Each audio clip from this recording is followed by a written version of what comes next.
नमस्कार। कला एकेडमी के इस चैनल पर आप सभी का स्वागत करती हूँ। आइए आज हम जायसी और नागमती वियोग खंड से संबंधित कुछ महत्वपूर्ण प्रश्नोत्तरी की चर्चा करते हैं जो परीक्षा की दृष्टि से अत्यंत महत्वपूर्ण है। तो चलिए हम इन प्रश्नों की चर्चा करते हैं। जायसी और नागमती वियोग खंड। प्रश्नोत्तरी।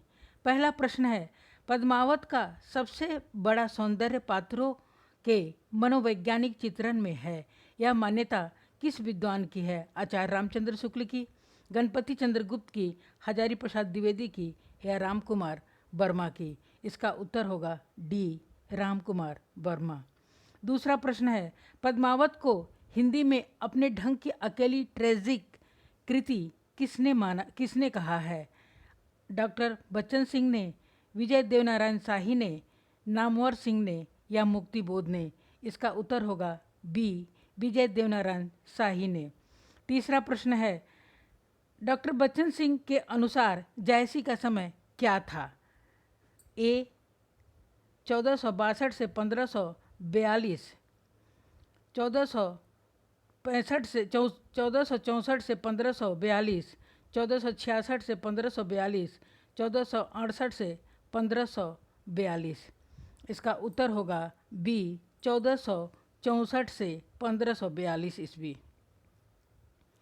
चौथा प्रश्न है, आचार्य रामचंद्र शुक्ल ने जायसी की कितनी रचनाओं का उल्लेख किया है? 3, 4, 5, 6। आप सभी इसका उत्तर जानते हैं। इसका उत्तर होगा ए, 3। पांचवा प्रश्न है, भा अवतार मोर 9 सदी 30 बरस ऊपर कवि बदी। यह जायसी की किस रचना की पंक्तियां है? महत्वपूर्ण है ये प्रश्न पद्मावत की मुकहरा नामा की, अखरावट की, आखिरी कलाम की। इसका उत्तर होगा डी, आखिरी कलाम। 6 नंबर का प्रश्न है, कबीर ने केवल भिन्न प्रतीत होती हुई सत्ता की एकता का आभास दिया था। प्रत्यक्ष जीवन की एकता का दृश्य सामने रखने की आवश्यकता बनी रही थी। यह जायसी द्वारा पूरी हुई। यह कथन किस आलोचक का है? डॉक्टर बच्चन सिंह का, डॉक्टर गणपति चंद्र गुप्त का, आचार्य रामचंद्र शुक्ल का या हजारी प्रसाद द्विवेदी का? इसका उत्तर होगा सी, आचार्य रामचंद्र शुक्ल का। 7वां प्रश्न है, पद्मावत का बंगला भाषा में अनुवाद किसने किया था? मग्न ठाकुर ने, आलो उजाला ने, डॉक्टर कादरी ने या हरप्रसाद शास्त्री ने? इसका उत्तर होगा बी, आलो उजाला ने। 8वां नंबर का प्रश्न है, जायसी ने पद्मावत में अपने से पूर्व की कितनी रचनाओं का उल्लेख किया है? 3, 4, 5, 6। इसका उत्तर होगा बी, 4। गगन हुता 9 नंबर का प्रश्न है, गगन हुता नहीं मही हुती, हुते चंद नहीं सूर, ए सही अंधकूप मह, राचन मुहम्मद नूर। यह पंक्ति जायसी की किस रचना की है? अखरावट की, मुकहरा नामा की, पद्मावत की या आखिरी कलाम की? इसका उत्तर होगा ए, अखरावट की ये पंक्तियां हैं। 10 नंबर का प्रश्न है, नागमती वियोग खंड पद्मावत का कौन सा सर्ग या खंड है? 20वां, 25वां, 30वां या 40वां? आप सभी जानते होंगे। इसका उत्तर होगा सी, 30वां इसका खंड है। 11 नंबर का प्रश्न है, बाबर शाह छत्रपति राजा, राजपात उन कह विधि साजा।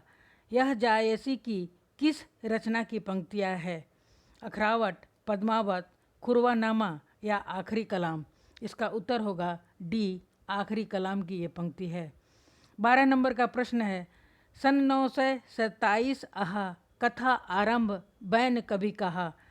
ये पंक्तियाँ किस पुस्तक की है, किस रचना की है? पद्मावत, अखरावट, आखिरी कलाम, मोराई नामा? इसका उत्तर होगा ए, यह पद्मावत की पंक्ति है। अगला 13 नंबर का प्रश्न है, जायसी ने अपने किस रचना में अपने जीवन काल में आए भूकंप का वर्णन किया है? पद्मावत में, पोस्तीनामा में, आखिरी कलाम में या अखरावट में? इसका उत्तर होगा सी आखिरी कलाम में। 14 नंबर का प्रश्न है, पद्मावत के किस सर्ग की संख्या एवं उसका नाम सुमेलित नहीं है? पहला स्तुति खंड, दूसरा सिहल द्वीप वर्णन खंड, तीसरा मानस रोदक खंड और चौथा है 8वां नागमती सुआ संवाद खंड। इसका उत्तर होगा सी तीसरा मानस रोदक खंड, ये सुमिलित नहीं है। 15 नंबर का प्रश्न है, नखशिख खंड पद्मावत का कौन सा सर्ग है? 10वां, 11वां, 12वां या 13वां? इसका उत्तर होगा ए 10वां है। 16 नंबर का प्रश्न है, सिहल द्वीप खंड पद्मावत का कौन सा सर्ग है? 15वां, 16वां, 17वां, 18वां? इसका उत्तर होगा बी 16वां खंड है। 17 नंबर का प्रश्न है, तुर्की अरबी हिंदुई भाषा तेजी आही, जे ही महामार्ग प्रेम कर सबे सराहे ताही। यह जायसी की किस रचना की पंक्तियां हैं? अखरावट की, पद्मावत की, मुखराम नामा की या आखिरी कलाम की? इसका उत्तर होगा बी पद्मावत की। 18 नंबर का प्रश्न है, पद्मावत का कौन सा पात्र और प्रतीक सुमेलित नहीं है? रतन सेन मन का प्रतीक, चित्तौर शरीर का प्रतीक, हीरामन गुरु का प्रतीक, राघव चेतन माया का प्रतीक? इसका उत्तर होगा डी राघव चेतन माया का प्रतीक, यह सुमेलित नहीं है। 19 नंबर का प्रश्न है, शेर शाही देहली सुल्तानु चरयू खंड तपय जस भानु। यह जायसी की किस रचना की पंक्तियां हैं? पद्मावत की, आखिरी कलाम की, होली नामा की या अखरावत की? इसका उत्तर होगा ए पद्मावत की। 20 नंबर का प्रश्न है, निम्नलिखित में से किसने यह सिद्ध करने का प्रयास किया है कि जायसी सूफी नहीं थे? आचार्य रामचंद्र शुक्ल ने, डॉक्टर गोविंद त्रिगुणायत ने, विजय देवनारायण शाही ने या मुक्ति बोध ने? इसका उत्तर होगा सी विजय देवनारायण शाही ने। 21 नंबर का प्रश्न है, पद्मावत जायसी का ही श्रेष्ठ ग्रंथ नहीं है बल्कि समूची हिंदी काव्य परंपरा का एक दुर्लभ रत्न है। Doctor Ramkumar Verma, doctor Bachchan Singh, Ramchandra Shukla, Hazari Prasad Dwivedi? इसका उत्तर होगा B doctor Bachchan Singh. 22 number का प्रश्न है, जायसी के पिता का नाम क्या था? अब्बू मलिक राजे अशरफ, शहीद या बहिरुद्दीन? इसका उत्तर होगा बी मलिक राजे अशरफ। 23 नंबर का प्रश्न है, संयोग पक्ष के अन्य अंगों व क्रियाकलापों के वर्णन में भी जायसी ने असंयम से काम लिया है। उसके फलस्वरूप उनके संयोग वर्णन अत्यंत अतुल, शिथिल एवं अश्लील हो गए हैं। यह कथन किस विद्वान का है? रामकुमार वर्मा का, राम स्वरूप चतुर्वेदी का, विजय देवनारायण शाही का या डॉक्टर गणपति चंद्र गुप्त का? इसका उत्तर होगा डी डॉक्टर गणपति चंद्र गुप्त। 24 नंबर का प्रश्न है, किस विद्वान ने पद्मावत को जीवन के विरुद्ध मृत्यु और मृत्यु के विरुद्ध जीवन का संघर्ष कहा है? प्रभाकर माचवे ने, रामचंद्र शुक्ल ने, डॉक्टर बच्चन सिंह ने या हजारी प्रसाद द्विवेदी ने? इसका उत्तर होगा सी डॉक्टर बच्चन सिंह ने। 25 नंबर का प्रश्न है, रासों में यदि लोक शैली प्रबल है और मानस में शिष्ट, तो पद्मावत लोक से शिष्ट में संक्रमण का साक्ष्य है। यह कथन किस विद्वान का है? रामस्वरूप चतुर्वेदी का, नंद दुलारे वाजपेयी का, हजारी प्रसाद द्विवेदी का या रामकुमार वर्मा का? इसका उत्तर होगा ए रामस्वरूप चतुर्वेदी। 26 नंबर का प्रश्न है, जायसी की वाक्य रचना स्वच्छ होने पर भी तुलसी के समान सुव्यवस्थित नहीं है। उसमें जो वाक्य दोष मुख्यतः दिखाई देता है वह न्यून पदत्व है। यह कथन किस विद्वान का है? हजारी प्रसाद द्विवेदी का, आचार्य रामचंद्र शुक्ल का, विश्वनाथ प्रसाद सिंह का या सुनीति कुमार चटर्जी का? इसका उत्तर होगा बी आचार्य रामचंद्र शुक्ल। 27 नंबर का प्रश्न है, काव्य के अंत में तन चितउर मन राजा किन्हा कासा का सो संकेत है वह मूल ग्रंथ का नहीं है। यह मान्यता पद्मावत के संबंध में किस विद्वान का है? डॉक्टर नगेंद्र का, डॉक्टर मैनेजर पांडे का, डॉक्टर बच्चन सिंह का या हजारी प्रसाद द्विवेदी का? इसका उत्तर होगा डी, हजारी प्रसाद द्विवेदी। 28 नंबर का प्रश्न है, जायसी का प्रेम व्यक्ति का नहीं पूरी मनुष्य जाति का है। वे व्यक्तिगत साधना वाले बैरागी नहीं हैं। वे समाज में प्रेम की आग जगाना चाहते हैं। यह किस आलोचक का कथन है? मुक्तिबोध का, नामवर सिंह का, डॉक्टर बच्चन सिंह का या डॉक्टर गोविंद त्रिगुणायत का? इसका उत्तर होगा सी, डॉक्टर बच्चन सिंह। 29 नंबर का प्रश्न है, परोक्ष सत्ता की ओर संकेत करने का उत्साह जायसी में इतना अधिक है कि वे ऐसे प्रसंगों को मानो खोजते फिरते हैं जिनसे परोक्ष सत्ता की ओर इशारे करने का मौका मिल सके। यह मान्यता किस विद्वान का है? डॉक्टर बच्चन सिंह का, हजारी प्रसाद द्विवेदी का, राम कुमार वर्मा या डॉक्टर मैनेजर पांडे का? इसका उत्तर होगा बी, हजारी प्रसाद द्विवेदी।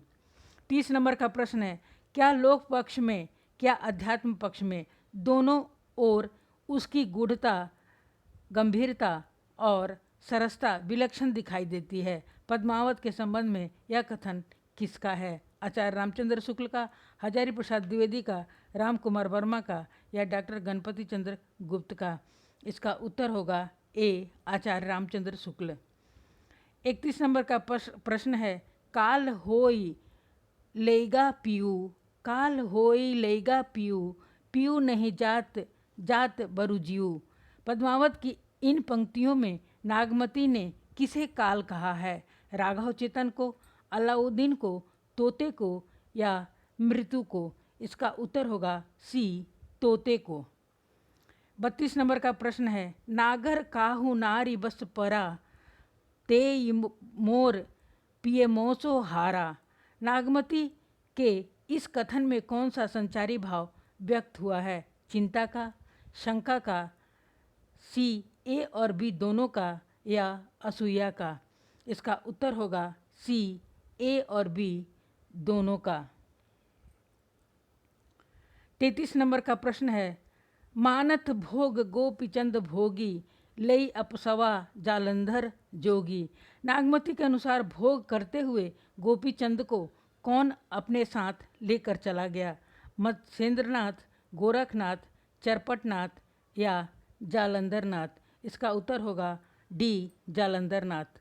34 नंबर का प्रश्न है, धूम साम धौरे घन धाये, श्वेत ध्वजा बगपाति दिखाए।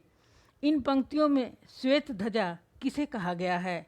सफ़ेद बादलों को, सफ़ेद कबूतरों के पंक्तियों को, चंद्रमा की किरणों को या बगुलों की पंक्तियों को? इसका उत्तर होगा डी, बगुलों की पंक्तियों को कहा गया है। 35 नंबर का प्रश्न है, नागमती किस तरह की नायिका थी? वासक सज्जा नायिका, मुदिता नायिका, प्रोषित पतिका नायिका या लक्षिता नायिका? इसका उत्तर होगा सी, प्रोषित पतिका नायिका थी। 36 नंबर का प्रश्न है, पीयूष हो कहेऊ संदेशड़ा, हे भौरा हे काग, सो धनि बिर है जरी मुई, ते ही का धुआं हम लाग। इन पंक्तियों में कौन सा अलंकार है? वस्तुत प्रेक्षा अलंकार, फलोत प्रेक्षा अलंकार, असंगति अलंकार या हेतुत प्रेक्षा अलंकार? इसका उत्तर होगा डी, हेतुत प्रेक्षा अलंकार। 37 नंबर का प्रश्न है, ओ नई घटा आई चहु फेरी, कंत उबारू मदन हौ घेरी। इन पंक्तियों के अनुसार नागमती को किसने घेर लिया है? पांडु रोग ने, विरह रूपी सर्प ने, कामदेव ने या आशंका ने? इसका उत्तर होगा सी, कामदेव ने। 38 नंबर का प्रश्न है, रकत कै आंसू परही भुई टूटी, रकत कै आंसू परही भुई टूटी, रेंगी चली जस वीर बहूटी।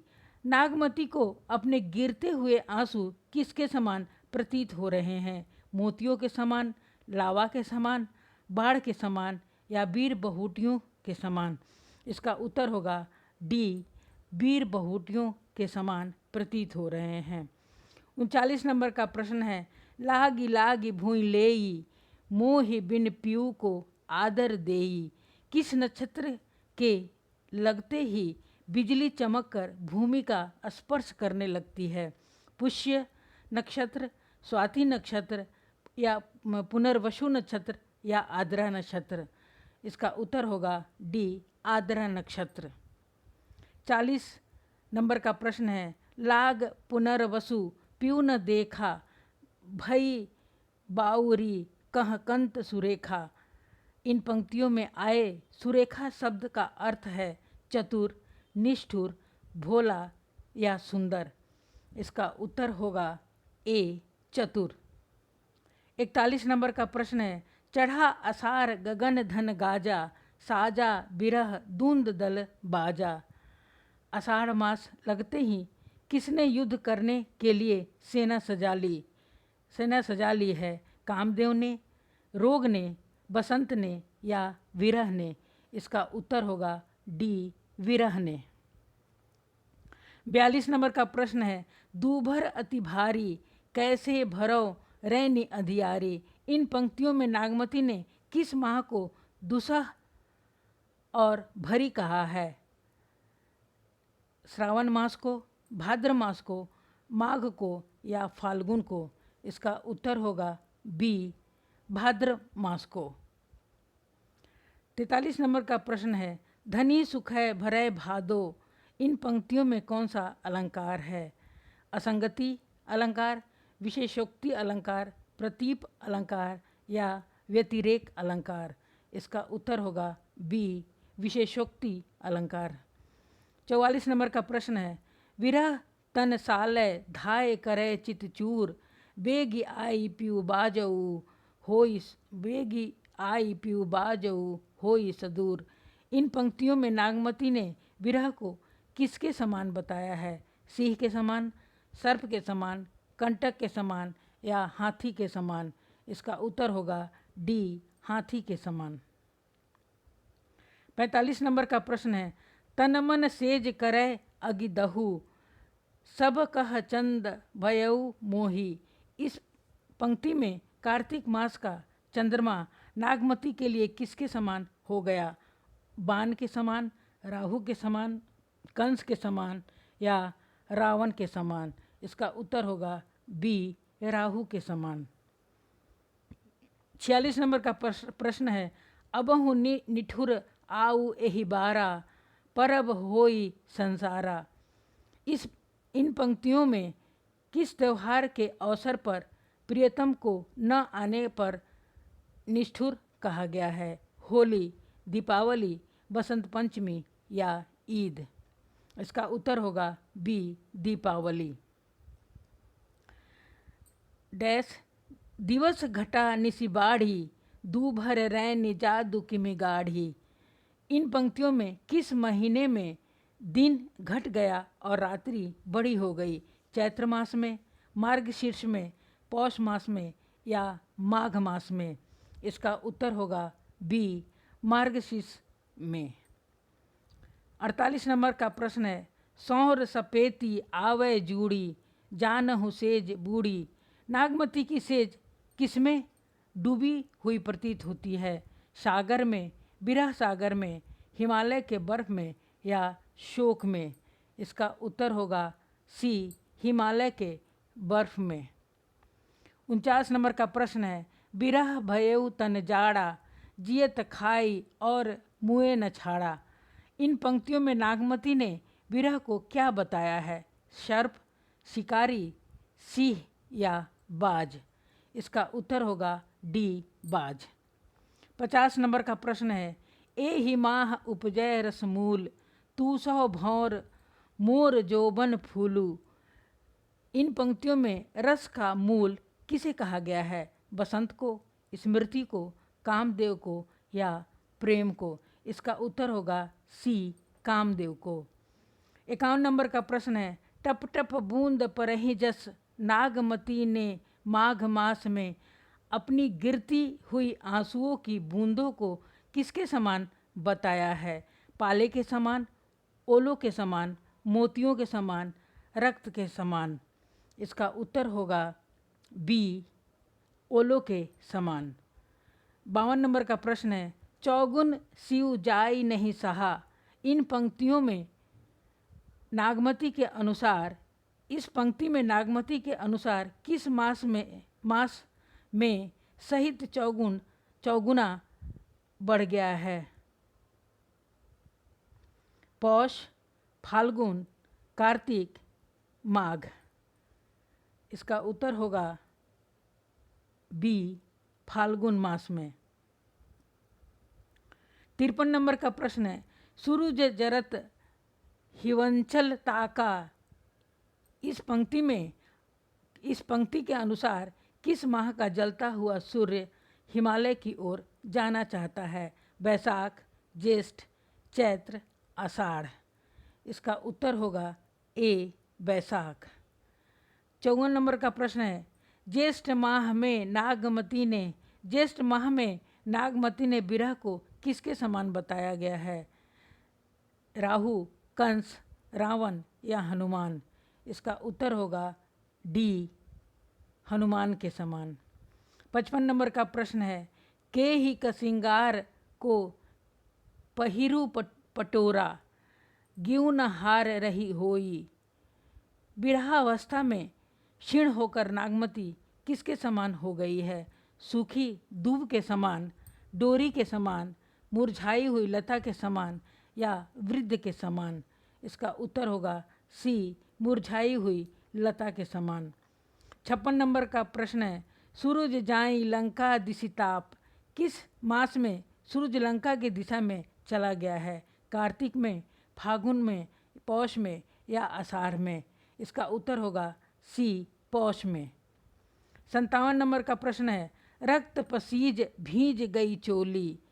इन पंक्तियों में कौन सा सात्विक अनुभव है? अश्रु, श्वेद, वैवर्ण या प्रलय। इसका उत्तर होगा बी, श्वेद।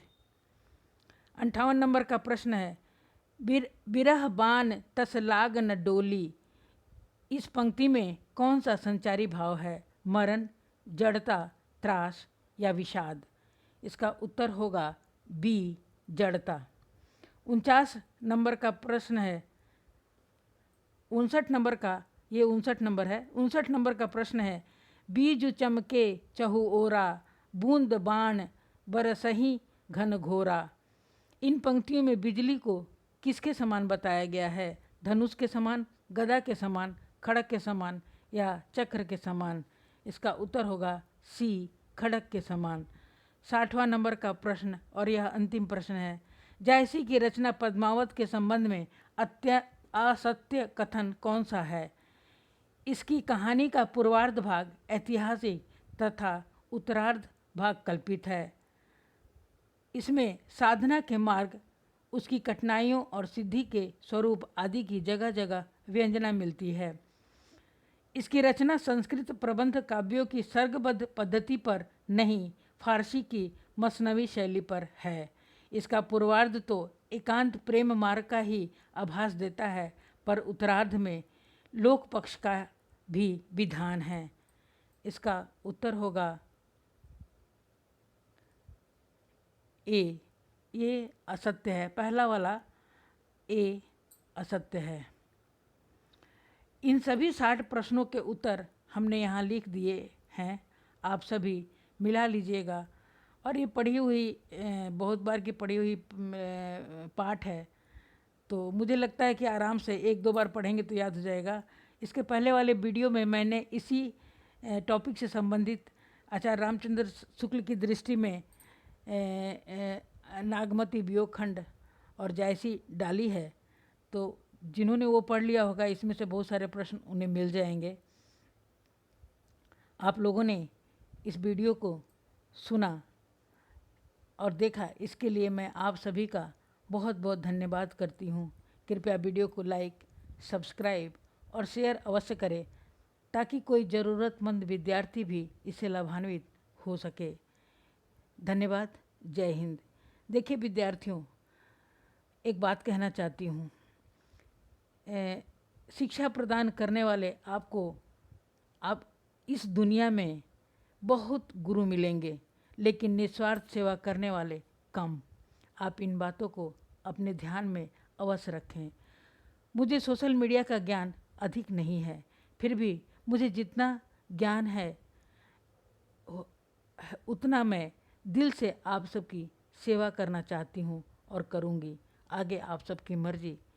शेयर सब्सक्राइब करें या ना करें, इससे मैं आहित नहीं होती हूँ, लेकिन मेरी एक सोच है कि मैं कुछ मदद कर सकूँ। तो भगवान, अगर मेरी थोड़ी सी मदद से किसी को सहायता मिल जाती है और तो इससे मुझे बहुत खुशी मिलेगी और संतोष होगा। धन्यवाद। जय हिंद।